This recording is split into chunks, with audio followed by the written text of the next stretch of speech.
ये तकरीबन ट्रीटमेंट को 1 महीना हो गया इसको। ये इस बफलो के ट्रीटमेंट को 1 महीना हो गया।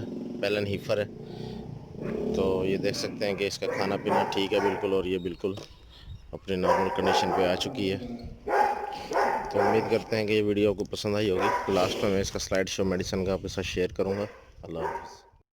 नए आने वाले दोस्तों से गुजारिश है कि वेटनरी प्लानट को सब्सक्राइब करें और बेल आइकन पे भी क्लिक करें और ऑल पे क्लिक करें, ताकि आपको तमाम नई वीडियोस की अपडेट भी मिलती रहे। अस्सलाम वालेकुम फार्मर्स। आज हम एक और पेशेंट के पास मौजूद हैं। ये इसको बुखार है 105 पे। कल इसको हमने ट्रीटमेंट दी थी, 104 बुखार था।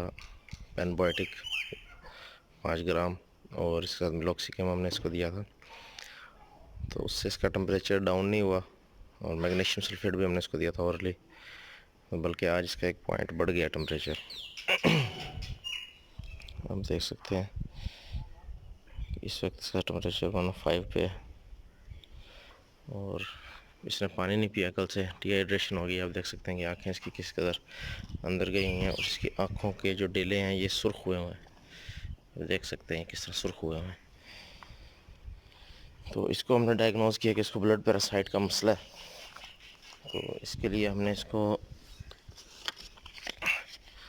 मैट्रिम जो है ये 15 सीसी लगाया इसको 15 सीसी मैट्रिम लगाया, और हमने इसको मिनाजीन पीएफ लगाया जिसमें डाइमिनाजीन शामिल है। तो ये हमने इसको लगाया साथ, ठीक है,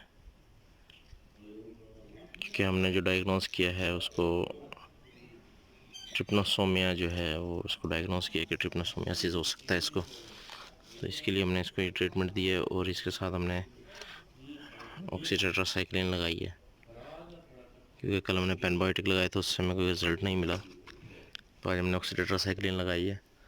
तो इसकी जो फिर कंडीशन होगी ये आपके साथ कल इंशाल्लाह शेयर करेंगे दोबारा दूसरी वीडियो के साथ। और तब तक के लिए अपना ख्याल रखिएगा।